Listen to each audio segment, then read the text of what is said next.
Let's talk about the Fourth Amendment. Okay. And let's talk about your new book. What is the premise of the most recent book you wrote? Actually, it's a few years ago now. Taking Liberties, it was called, and the War on Terror and the Erosion of American Democracy.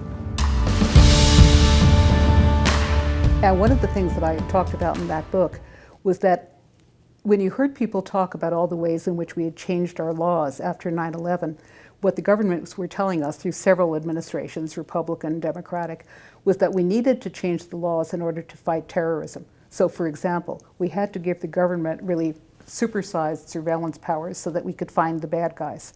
And people would say, well, why should I care what the government knows about me if I'm not doing anything wrong? So the sort of myth that we've been fed by the government is that there's all benefits and no costs to surveillance and to the expanded material support laws and all sorts of other things that we did after 9/11. And what I wanted to show is that there are costs. There have been costs to ordinary Americans. I give examples, for example, of Brendan Mayfield, an American citizen, who ended up spending some time in jail and being put under government surveillance because the FBI had decided that he was probably the person who was involved in the train bombing in Madrid. Totally wrong. They just made mistakes about the fingerprints. But he had just a horrible experience because of the Foreign Intelligence Surveillance Act and because of the fact that the government could target him and really kind of go after him even though he hadn't done anything wrong.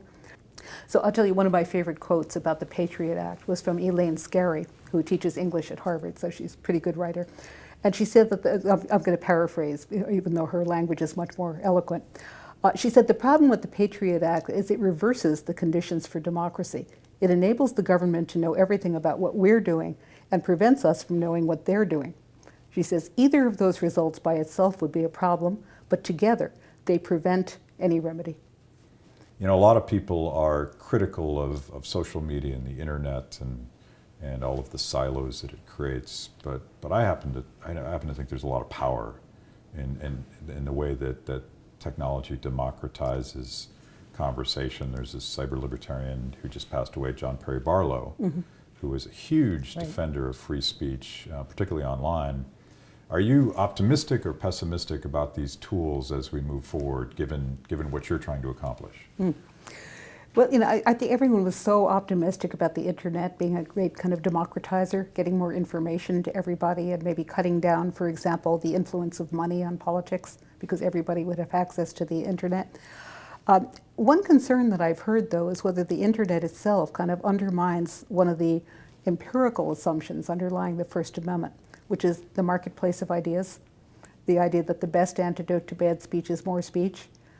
If people are no longer in one marketplace, if everybody's in their own boutique where they only have one kind of merchandise, do you ever get those kinds of responses? So I'm a little concerned about that, and I think that it's a very different world. I still hold that the First Amendment has to be our guiding star. Yeah. Because of the fact that we cannot cede to the government the right to tell us what to say.